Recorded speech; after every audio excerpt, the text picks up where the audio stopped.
atau orang percaya yang tetap teguh di dalam Tuhan. Apalagi dalam kita mengharungi kehidupan setiap hari di dunia ini, memang banyak sekali cobaan, rintangan dan tentangan yang harus kita lalui dan hadapi, sehingga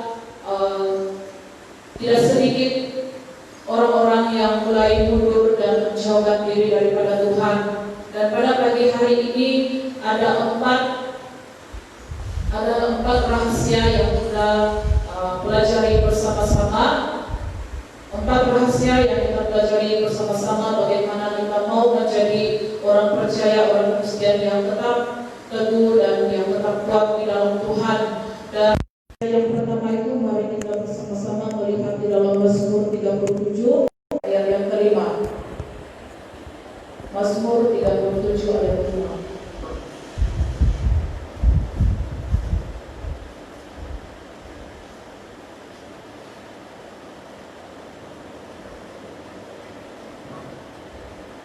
Mazmur 37 ayat yang kelima. Serahkanlah hidupmu kepada Tuhan dan percayalah kepadanya dan Ia akan bertindak. Kita juga dapat melihat dalam seterusnya 2 Tawarik 30 ayat 8. 2 Tawarik 30 ayat 8 yang mengatakan, sekarang janganlah tegak tengkuk seperti nenek moyangmu, serahkanlah dirimu kepada Tuhan dan datanglah ke tempat kudus yang telah dikuduskannya untuk selama-lamanya, serta beribadahlah kepada Tuhan Allahmu, supaya murka-Nya yang menyala-nyala luntur daripadamu.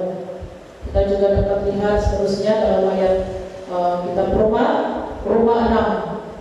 6 ayat yang ke-13. Roma 6 ayat yang ke-13. Dan janganlah kamu menyerahkan anggota-anggota tubuhmu kepada dosa untuk dipakai sebagai senjata kedaliman, tetapi serahkanlah dirimu kepada Allah sebagai orang-orang yang dahulu mati, tetapi yang sekarang hidup, dan serahkanlah anggota-anggota tubuhmu kepada Allah untuk menjadi senjata-senjata kebenaran.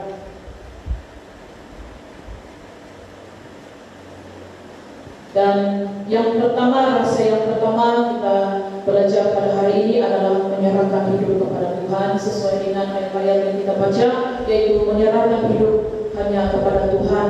Kita tahu bahwa hidup kita ini adalah hidup bagi Kristus.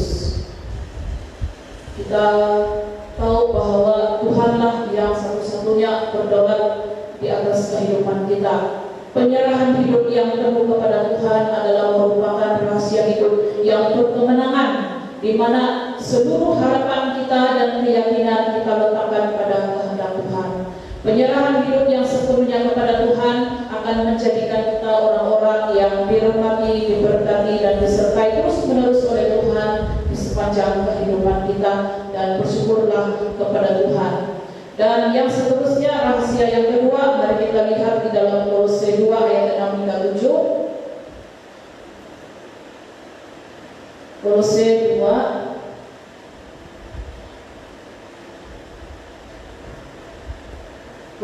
2 ayat 6 hingga ayat 7 yang mengatakan di sana, kamu telah menerima Kristus Yesus Tuhan kita, karena itu hendaklah hidupmu tetap di dalam Dia. Hendaklah kamu berakar di dalam Dia dan dibangun di atas Dia. Hendaklah kamu bertambah teguh dalam iman yang telah diajarkan kepadamu, dan hendaklah hatimu melimpah dengan syukur.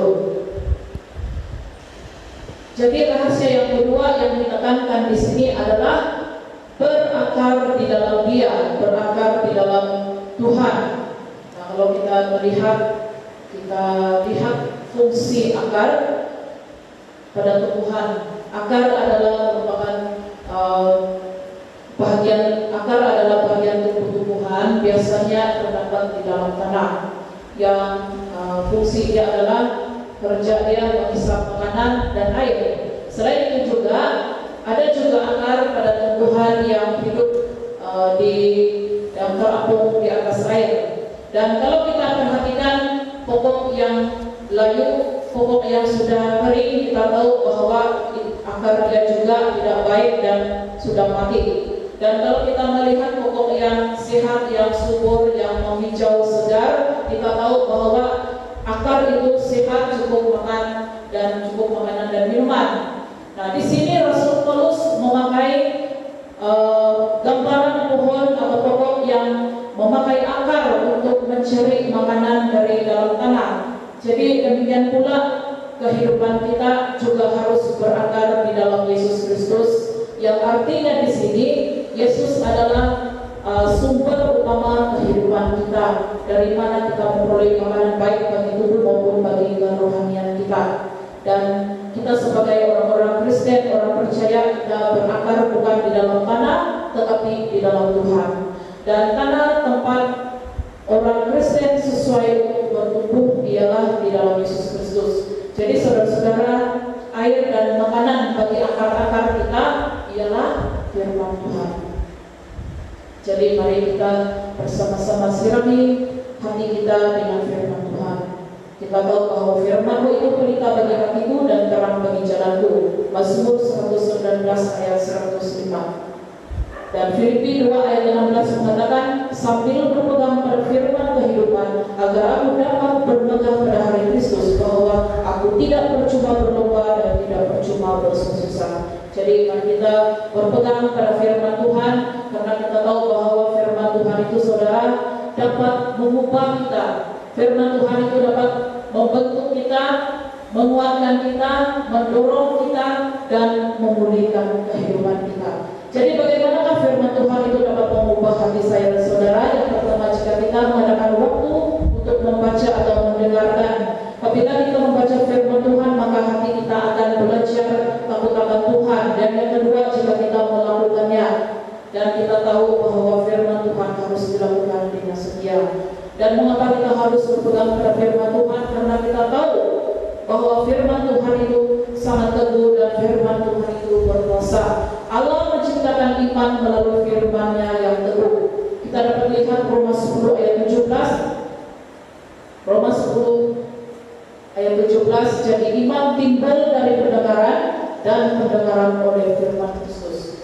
Kita juga dapat lihat 2 Petrus 1 ayat 19. Dengan demikian kami makin diteguhkan oleh firman yang telah disampaikan oleh para nabi. Alangkah baiknya kalau kamu perhatikan berita yang bercahaya di tempat yang gelap sampai fajar menyingsing dan bintang timur terbit bersinar di dalam hatimu. Dan seterusnya kita juga dapat melihat Mazmur 119 ayat 9. Dengan apakah seorang muda mempertahankan kelakuan yang bersih? Dengan menjaganya sesuai dengan firman. Dan kalau kita kembali melihat di dalam ayat Kolose 2 ayat 6-7 ini adalah merupakan nasihat Paulus. Nasihat Paulus ini berguna bagi jemaat di Kolose saat mereka sedang terancam oleh ajaran sesat. Bagi kita saat ini pun nasihat Paulus penting untuk dipegang, karena Yesuslah sumber hidup kita dan dasar bagi kehidupan kita. Jadi marilah kita tinggal tetap di dalam Dia. Dan seterusnya, rahasia yang ketiga, mari kita bersama-sama melihat di dalam Lukas 16. Lukas 16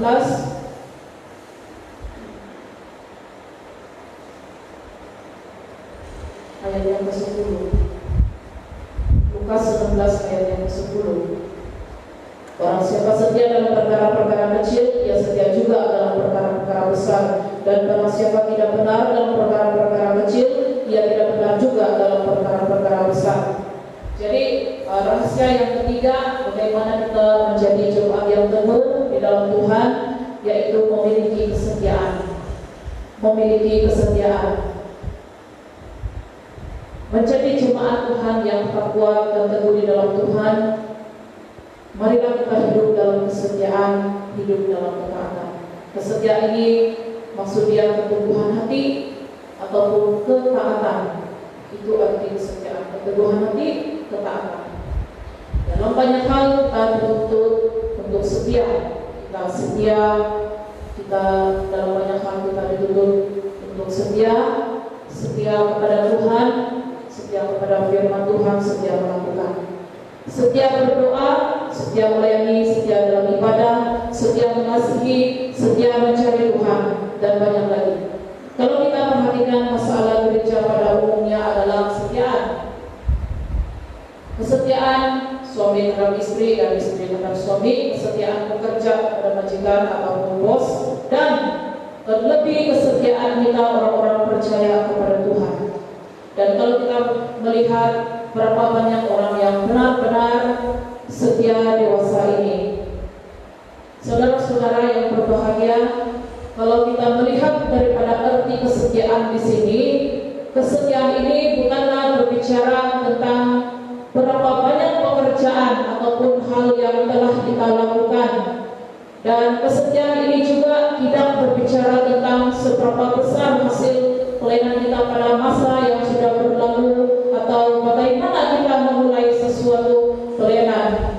Saudara-saudara, kesetiaan ini adalah berbicara tentang apa yang kita lakukan sekarang sampai kepada waktu yang akan datang.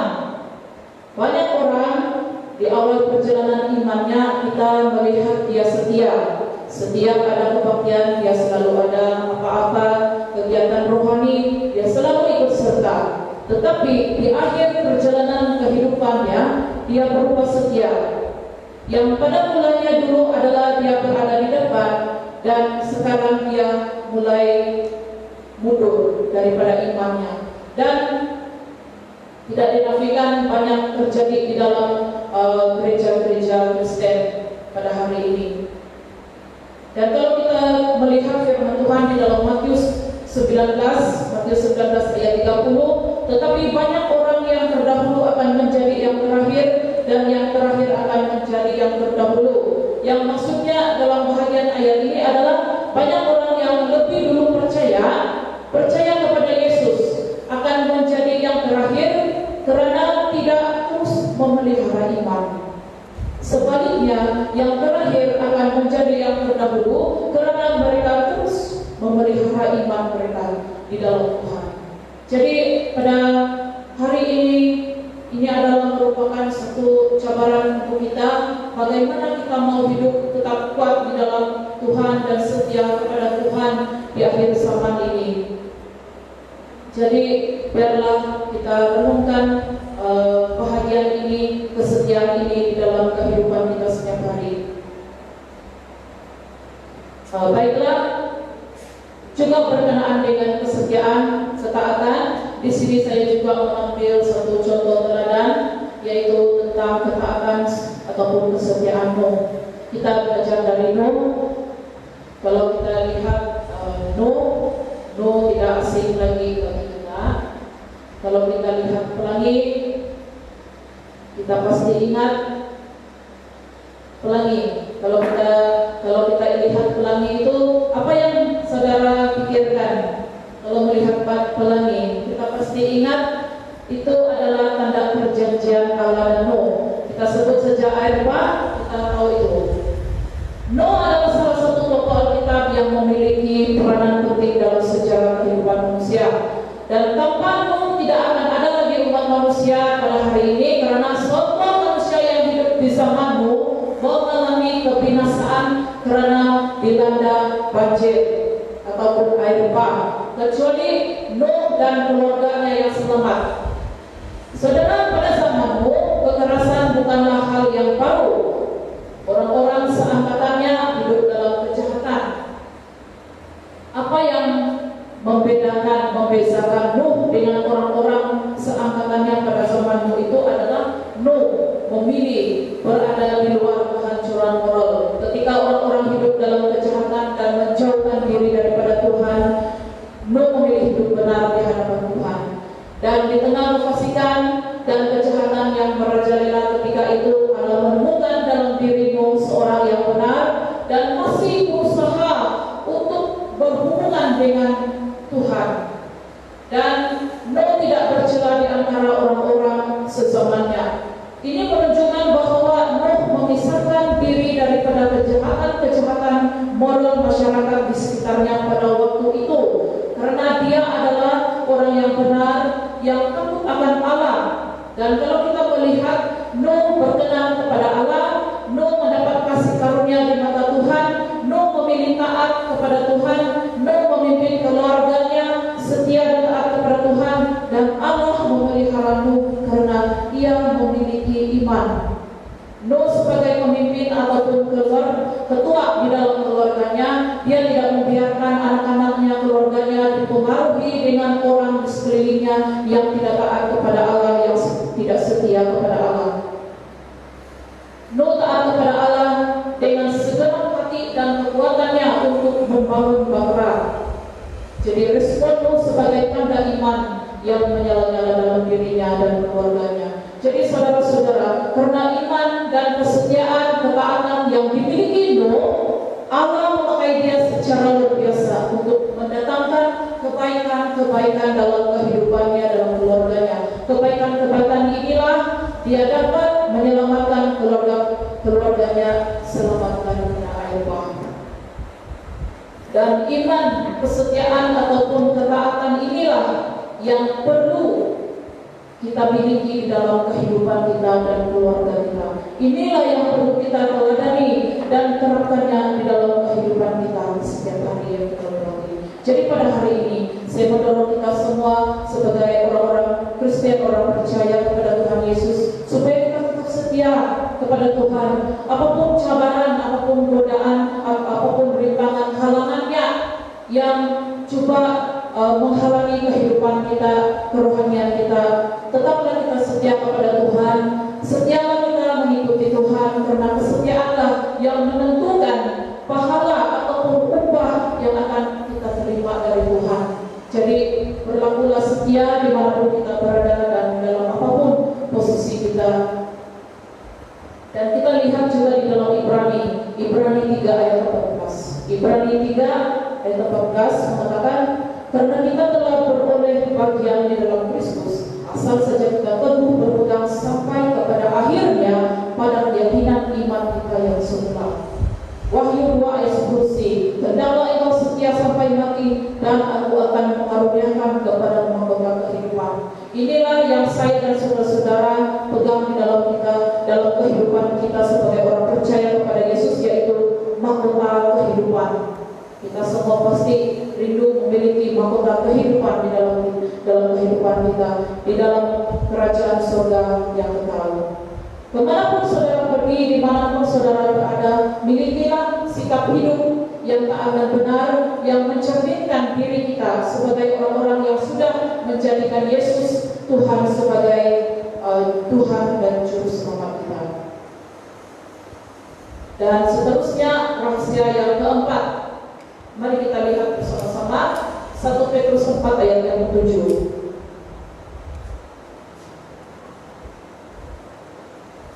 1 Petrus 4 ayat yang ke-7, kesudahan segala sesuatu sudah dekat, karena itu kuasailah dirimu dan jadilah tenang, supaya kamu dapat berdoa. Kesudahan segala sesuatu sudah dekat, karena itu kuasailah dirimu dan jadilah tenang, supaya kamu dapat berdoa. Rahasia yang keempat adalah bagaimana kita mau menjadi jemaat yang teguh di dalam Tuhan adalah miliki penguasaan diri. Miliki penguasaan diri. Saudara, penguasaan diri merupakan suatu sikap yang harus ada dalam diri setiap orang. Nah, banyak orang yang bermasalah dalam kehidupannya karena tidak mampu menguasai diri. Dan mengapa banyak masalah rumah tangga berakhir dengan keretakan? Karena penguasaan diri. Karena tidak memiliki penguasaan diri. Oleh sebab itu, kita sebagai orang-orang percaya, kita harus berusaha menguasai diri. Karena di balik kemampuan kita menguasai diri, ada keuntungan besar. Karena di balik kemampuan kita menguasai diri kita, ada keuntungan besar. Di dalam bagian firman Tuhan ini, Rasul Petrus menegaskan, kesudahan segala sesuatu sudah dekat. Dengan lain perkataan, hari Tuhan itu sudah hampir tiba. Karena itu kata Rasul Petrus, kuasailah dirimu dan jadilah tenang. Mengapa?